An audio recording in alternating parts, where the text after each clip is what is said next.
नमस्कार दोस्तों, आप सुन रहे हैं रेडियो भारती और मैं हूं आपकी दोस्त नम्रता। और मैं हूं मुस्कान। आज हम बात करेंगे छठ पूजा के दूसरे दिन की, जिसे खरना कहा जाता है। इस दिन का छठ पर्व में बहुत खास महत्व है और इसके पीछे का इतिहास भी उतना ही रोचक है। बिल्कुल सही कहा मुस्कान। खरना शब्द की उत्पत्ति का सीधा संबंध शुद्धता से है। इस दिन व्रती पूरे दिन बिना अन्न जल के उपवास रखती है और यह प्रक्रिया उनके शरीर और मन को पवित्र करने का प्रतीक माना जाता है। खरना की परंपरा कई सदियों पुरानी है और इसका उल्लेख भी पौराणिक ग्रंथों से मिलता है। हाँ, कहा जाता है कि ये पूजा पांडवों की पत्नी द्रौपदी ने भी की थी। जब उनके जीवन में कठिनाइयां आई, तब उन्होंने सूर्य देव की पूजा कर अपने परिवार की खुशहाली और समृद्धि की कामना की। तभी से छठ पूजा और विशेषकर खरना व्रत का पालन पवित्रता और संपन्न के साथ किया जाता है। इतिहास में देखा गया है कि छठ पूजा का संबंध सूर्य और प्रकृति की पूजा से भी है। सूर्य देव को ऊर्जा का स्रोत माना जाता है और खरना का व्रत उस शुद्ध ऊर्जा को जीवन में स्थापित करने का प्रतीक है। इस दिन गुड़ और चावल की खीर, घी लगी रोटी और केले का प्रसाद बनता है, जो बाद में पूरे परिवार द्वारा ग्रहण किया जाता है। और इसी खरना के प्रसाद को खाने के बाद व्रती अगले 36 घंटों का कठिन व्रत शुरू करती है। यह व्रत संयम, तपस्या और समर्पण का प्रतीक है।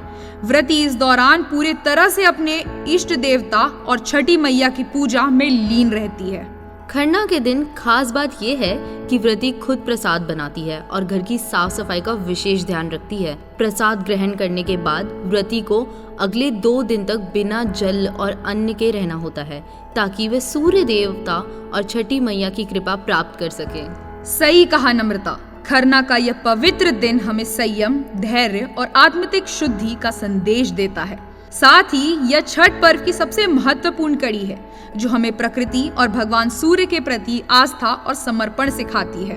और मुस्कान, क्या आप जानते हैं कि इस व्रत की खासियत केवल शारीरिक नहीं बल्कि मानसिक शुद्धता भी होती है। खरना का व्रत शरीर और मन को एक नई ऊर्जा से भर देता है, ताकि व्रती आने वाले दिनों में सूर्य देवता को अर्घ देने के लिए पूरी तरह से तैयार हो सके। बिल्कुल सही। और इसी ऊर्जा और समर्पण के साथ अब वक्त हो चला है एक भजन का, जो छठी मैया की महिमा और आशीर्वाद को समर्पित है। तो चलिए सुनते हैं ये भजन। बड़ा भाग बरत तिवई कर ली, महिमा जाने ला जहां, महिमा जाने ला जहां। परबों में कठिन परब हो, परब सबसे महान, परब सबसे महान, परब सबसे महान। और इसके साथ हम आपसे विदा लेते हैं। कल फिर मिलेंगे छठ पूजा के तीसरे दिन यानी संध्या अर्घ की खास बातों के साथ।